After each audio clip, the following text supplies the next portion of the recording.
बिस्मिल्लाहिर्रहमानिर्रहीम, अस्सलाम वालेकुम। मैं हूँ मास्टर शेफ़ अनीला और मैं हाज़िर हुई हूँ आज आपके साथ डे 5 के फूड सेफ्टी के सेशन के साथ, जो कि ये फूड सेफ्टी का session independent cooking skills workshop season 21 के डे 5 के लिए है। और आज फूड सेफ्टी के सेशन में हम क्या पढ़ने जा रहे हैं, चलें आपको बताते हैं। आज मैं आपको सबसे पहले बताती हूँ कि high risk food and low risk food कौन से होते हैं। सही है, यानी कि फूड सेफ्टी के बारे में भी आपको बता दिया है, फूड कंटेमिनेशन के बारे में भी बता दिया। इससे पहले हमने हैज़र्ड्स के बारे में पढ़ा था। सही है, तो आज मैं आपको बताती हूँ कि high risk food and low risk food जो हैं वो कौन से होते हैं। हाई रिस्क फूड वो होते हैं जिनकी शेल्फ़ लाइफ जो है वो कम होती है। शेल्फ़ लाइफ कम होती है मतलब कि वो जल्दी ख़राब हो जाते हैं या वो जल्दी एक्सपायर हो जाते हैं। इसमें जैसा कि हम कर लें कि डेयरी प्रोडक्ट्स हैं हमारे, ठीक है, एग्स हैं और रॉ मीट है, ठीक है, कच्चा गोश्त जिसको हम कहते हैं वो है। और इसके अलावा सी फूड्स हैं, ठीक है, पोल्ट्री है। इसके अलावा जो हमारा खाना है, खाना हम जब बना लेते हैं तो वो जो खाने के बाद बच जाता है वो भी, उसकी शेल्फ़ लाइफ भी बहुत ज़्यादा कम होती है। तो ये सारे वो ऐसे फूड्स हैं जिनकी शेल्फ़ लाइफ बहुत कम होती है और ये जल्दी एक्सपायर हो जाते हैं। जैसा कि आपने देखा होगा कि हम अच्छा फ़िश और रॉ मीट वगैरह, सी फूड्स वगैरह जब हम लेके आते हैं तो इनको बेशक आप गर्मी है तो गर्मियों में तो इनकी शेल्फ़ लाइफ बिल्कुल ही कम होती है ना। जब आप इनको फ्रिज में रख देते हैं तो आप 24 आवर्स के में ही आपको उसमें से स्मेल और वो उसमें से जो है वो पानी वो छोड़ जाते हैं और स्मेल आना स्टार्ट हो जाती है। इवन तो उनका कलर चेंज हो जाता है, टेक्सचर जो है वो उनका हार्ड हो जाता है।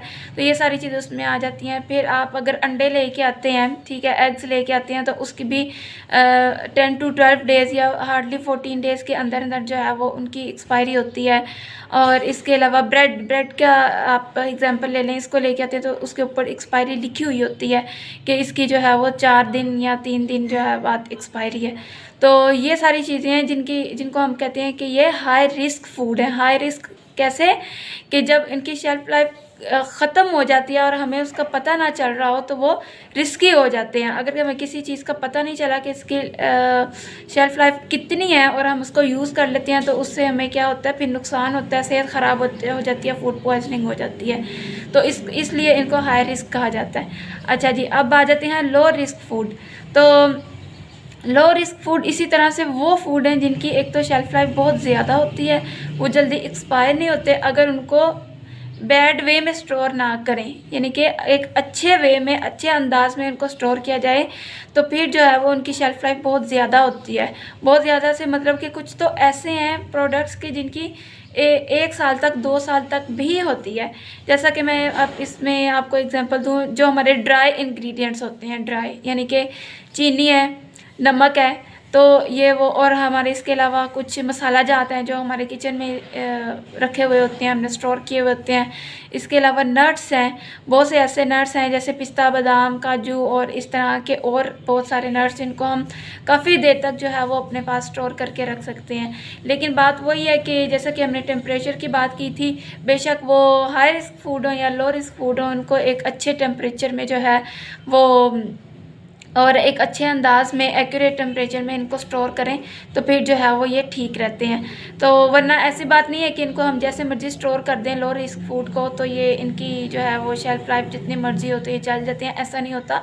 ये अपनी शेल्फ़ लाइफ से पहले भी, यानी कि एक्सपायरी से पहले भी ये ख़राब होना स्टार्ट हो जाते हैं अगर इनको एक्यूरेट टेम्परेचर में और अच्छे अंदाज में, यानी कि बॉक्सेस वगैरह में बंद करके, और ज़्यादातर इनको रूम टेम्परेचर पे ही रखा जाता है।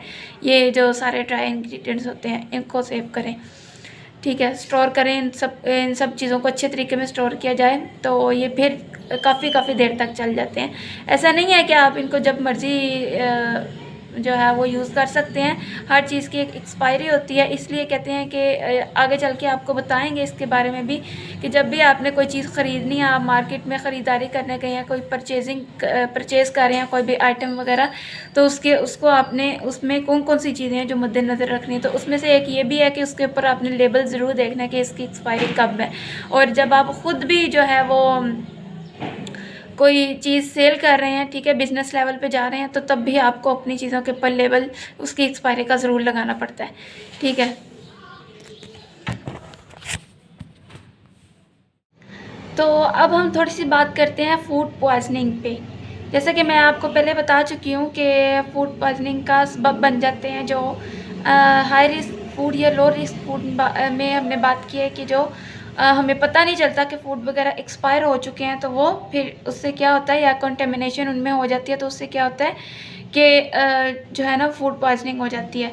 तो बेसिकली फूड पॉइजनिंग है क्या और इसकी जो है वो सिम्टम्स क्या हैं, ठीक है। फूड पॉइजनिंग वो है कि जैसा कि मैं बता चुकी हूँ कि जब हम कंटेमिनेट हुआ हुआ खाना यानी कि ख़राब खाना खा लेते हैं या फिर कोई ऐसा खाना जिसमें कोई हैज़र्ड हो वो हम खा लेते हैं, तो उससे क्या होता है कि हमें फूड पॉइजनिंग हो जाती है।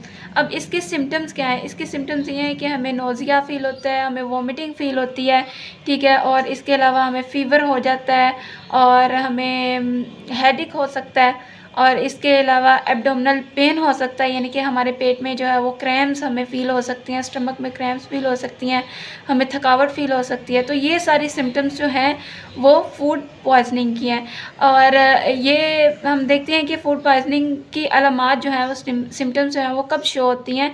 ये नॉर्मली जो है वो 1 to 36 आवर्स के अंदर ये शो हो जाती हैं, लेकिन इसके अलावा जो है ये इनकी अलामात को शो होने में 1 से 7 दिन भी लग सकते हैं, ठीक है।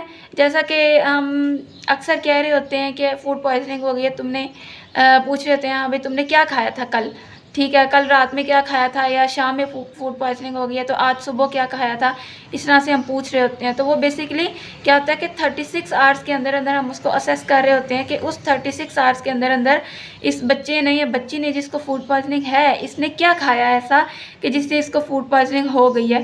ताकि वो क्यों पूछ रहे होते हैं कि ताकि नेक्स्ट टाइम जो है वो इन चीज़ों का ख़्याल रखा जाए, ठीक है।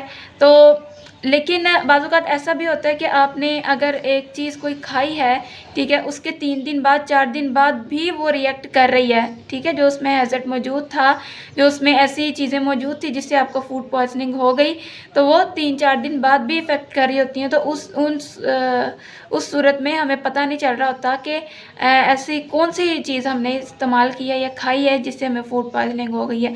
अक्सर आपने देखा होगा कि हम कह रहे होते हैं कि फूड पॉइज़निंग हुई है, मैंने तो कल ऐसा कुछ नहीं खाया, मैंने तो सुबह ऐसा कुछ नहीं खाया, तो हमें समझ नहीं आ रही होती। तो बेसिकली वो यही होता है कि 1 से 7 दिन भी इसको लग जाते हैं इसकी अलामात शो होने में, ठीक है। अच्छा जी, अब हम देखते हैं कि ये इसके वॉलंटियर्स कौन है, ठीक है। वॉलंटियर्स मतलब कि ये ज़्यादातर फूड पॉइज़निंग का इफ़ेक्ट जो है वो किस पे होता है, ठीक है, किनको इफ़ेक्ट करती है। तो ये ज़्यादातर छोटे बच्चे, जो हमारे छोटे बच्चे होते हैं वो, और इसके अलावा जो लोग ओल्ड एज के होते हैं, ठीक है, बुढ़ापे में होते हैं वो, और जिनका इम्यून सिस्टम जो है वो वीक होता है। जैसे बच्चों का भी वीक होता है और जब हम लोग बुढ़ापे में चले जाते हैं तब भी हमारा इम्यून सिस्टम जो होता है वो वीक हो जाता है। तो इसके अलावा भी कुछ टीनेजर्स का भी इम्यून सिस्टम जो होता है वो, सबका नहीं, कुछ टीनेजर्स का इम्यून सिस्टम अगर वीक होता है तो उनको भी बहुत ज़्यादा फूड पॉइज़निंग हो सकती है और बहुत जल्दी हो सकती है। और इसके अलावा वो लोग जो कि एक बड़ी बीमारी से लड़ रहे हों, जैसा कि कैंसर वगैरह, इन लोगों को फूड पॉइज़निंग बहुत ज़्यादा होती है, डायबिटीज़ होती हैं जिन लोगों को, ठीक है, हेपेटाइटिस वगैरह हो जाता है। तो ये वो बीमारियाँ हैं, बड़ी वाली बीमारियाँ जिनमें ये बहुत ज़्यादा चांसेस होते हैं कि इनको कोई भी ऐसा फूड जो है वो बहुत जल्दी इफ़ेक्ट कर जाता है। अच्छा जी, अब हम बात करते हैं कि इसकी रीज़न्स क्या होती हैं, फूड पॉइज़निंग के रीज़न्स क्या हैं। तो रीज़न्स वही हैं कि अगर हमारा खाना जो है वो कंटेमिनेट हो चुका है, ख़राब हो चुका है, एक्सपायर हो चुका है, ठीक है, तो ये भी इसकी रीज़न हो सकती है। और सबसे बड़ी रीज़न इसकी क्या होती है, हमारी पुअर हाइजीन, ठीक है। अगर हमने अपनी पर्सनल हाइजीन पर भी ध्यान नहीं रखा हुआ खाना बनाते हुए, और पर्सनल हाइजीन के साथ-साथ हमने फूड हाइजीन को जैसा कि देखा था, तो उसका भी ध्यान नहीं रखा, ठीक है, उसमें भी हमसे कोई ऊँच-नीच हो जाती है, तो वो भी फूड पॉइज़निंग की रीज़न बनती है, ठीक है। इसके अलावा जैसे कि हमने फूड की शेल्फ़ लाइफ़ की बात की, तो अगर उसका कंप्लीट हम लेबलिंग उसकी नहीं करते या देखते नहीं हैं और हमें पता नहीं चलता कि वो कब एक्सपायर हो चुका है, उससे भी हो जाती होती है फूड पॉइजनिंग, ठीक है, ये भी रीज़न है। इसके अलावा अगर हम फूड को ठीक तरीके से स्टोर नहीं करते, ठीक है, एक्यूरेट टेम्परेचर में, तो वो फूड भी कंटेमिनेट हो जाता है और उससे फूड पॉइजनिंग हो जाती है।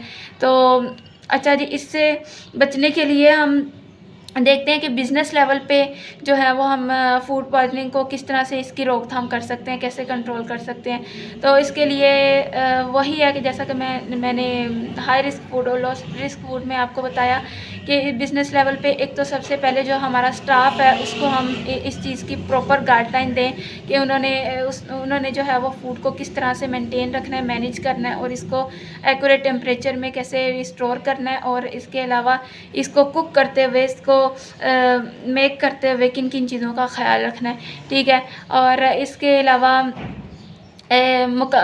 कंप्लीटली जो है वो लेबलिंग की जाए बिज़नेस लेवल का। ये मैं बता रही हूँ कि जब भी हम फूड को सेल करें तो उसकी एक्सपायरी की मुकम्मल लेबलिंग की जाए, ठीक है। ये भी इससे भी हम फूड पॉइजनिंग से बच सकते हैं। इसके अलावा हम अपने खानों को अलग अलग रखें, यानी कि रेडी टू ईट मीट को फूड को अलग रखें और जो रॉ मीट है उसको अलग रखें, ठीक है। इनको एक साथ में ना रखें ताकि कंटेमिनेशन ना हो, ठीक है। और इसके अलावा हम अपने फूड को एक अच्छे टेम्परेचर में स्टोर करें, यानी कि जिनकी शेल्फ़ लाइफ कम है या उनको भी, ठीक है।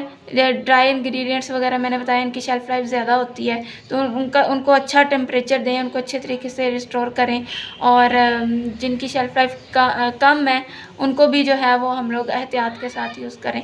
तो ये सारे वो बातें हैं, ये सारी वो चीज़ें हैं जिनको हम मद्देनज़र रखते हैं बिज़नेस लेवल पे कि बिज़नेस लेवल पे हमने फूड पॉइजनिंग को कंट्रोल कैसे करना है। तो ये था हमारा आज का सेशन।